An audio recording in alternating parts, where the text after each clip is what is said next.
Okay. Omar put some tape on the floor the other day, just so I have an idea of where this thing should be.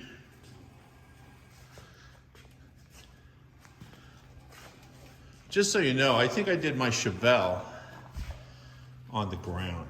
Didn't have a lift. I cut the tunnel out of that car, took the seats out, cut the tunnel out,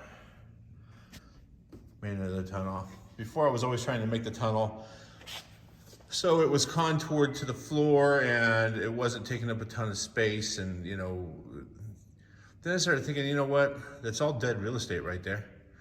I'm never gonna put a center console in the car. So the more air space I have between the transmission and the floor, you know, keeps the car cooler on the inside, keeps the tranny cooler on the outside, air's blowing over it. So,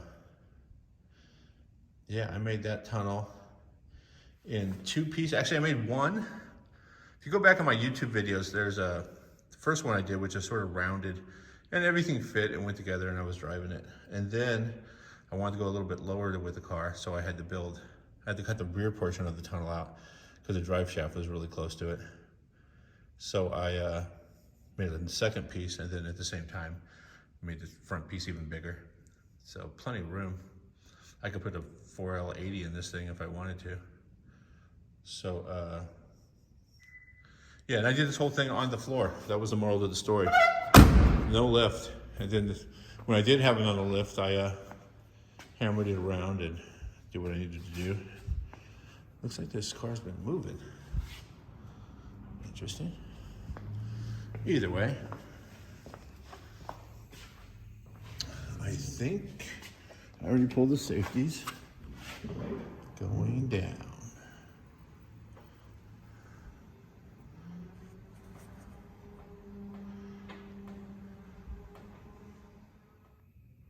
Okay, so since I'm here alone, I wasn't able to shoot any of this. I kind of get on those kicks where I just feel like getting stuff done.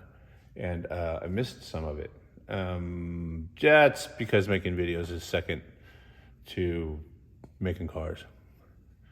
But either way, here's where I'm at. There's what I cut off. There's a bunch more.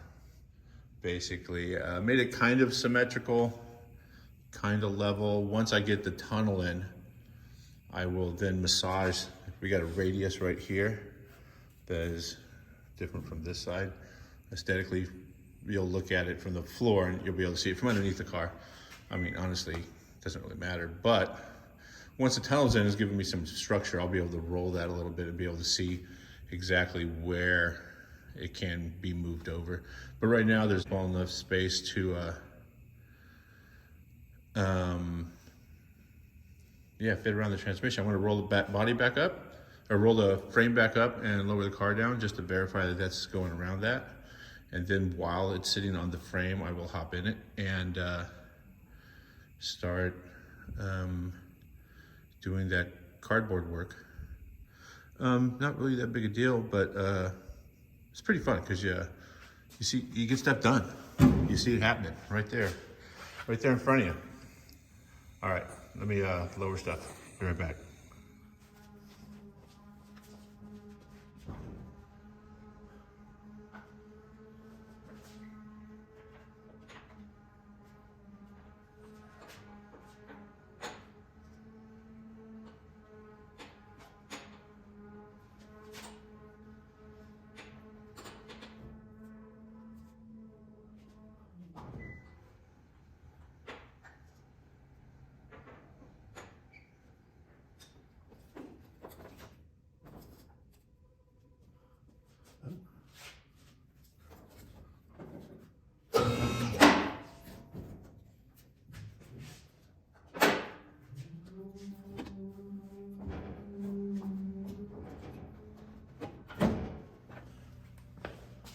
Okay, here's a peek.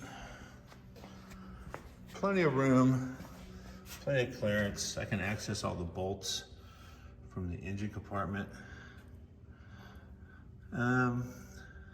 Normally, the tunnel would be higher than those bolts so that everything could be taken out from the bottom of the car. It was just a long extension, but honestly, I can get to these 3 bolts very easily. So that's not a problem.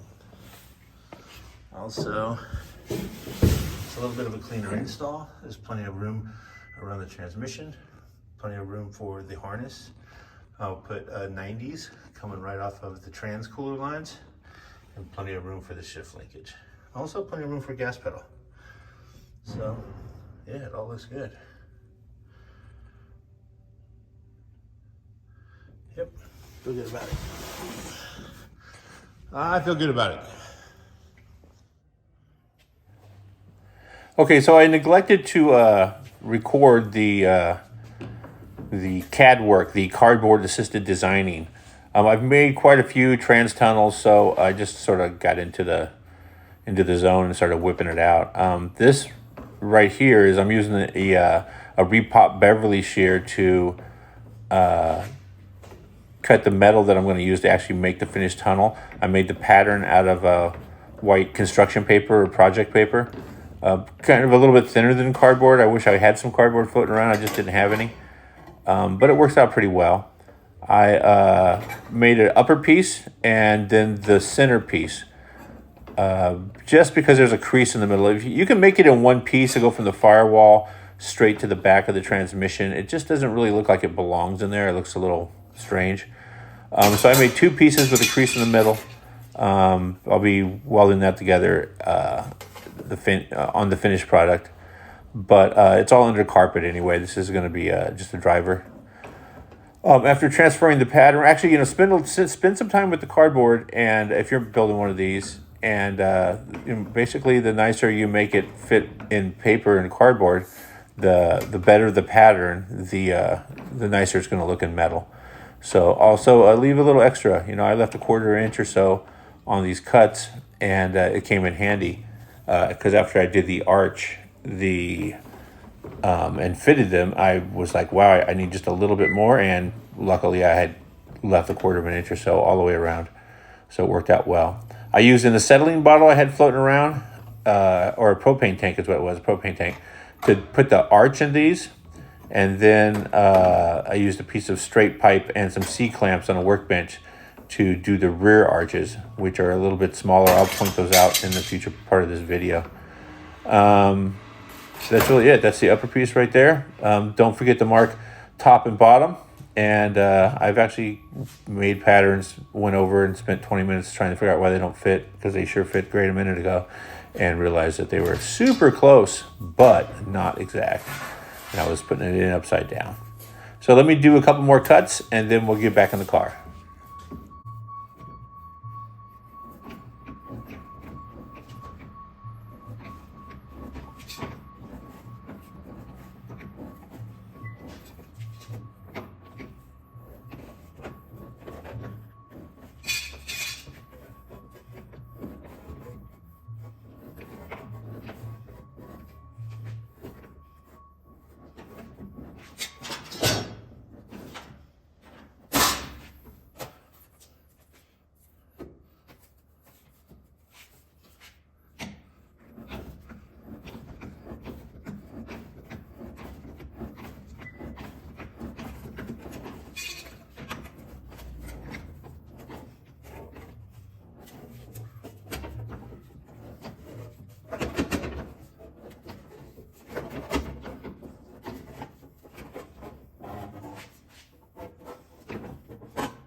Okay, a little progress here.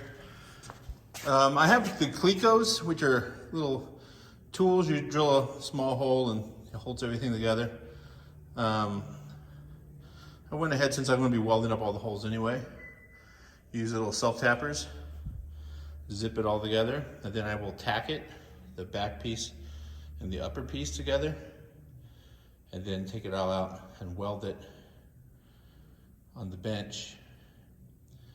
And then punch those holes a little bit larger and then plug weld them all the way around.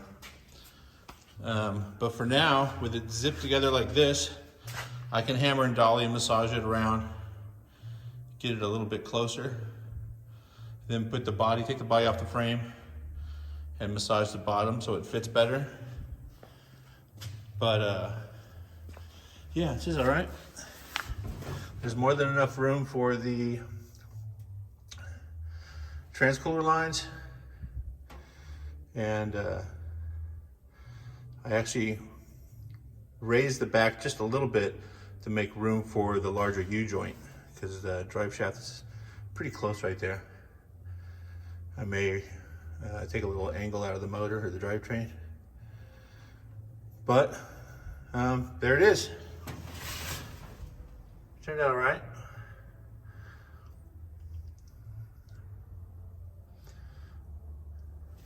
All right, I will post some more pictures of this when it's a little bit further along. But for now, we're good. 4L60 and a 64 300 Wagon. Thanks a lot, you guys. Thanks for checking out the video.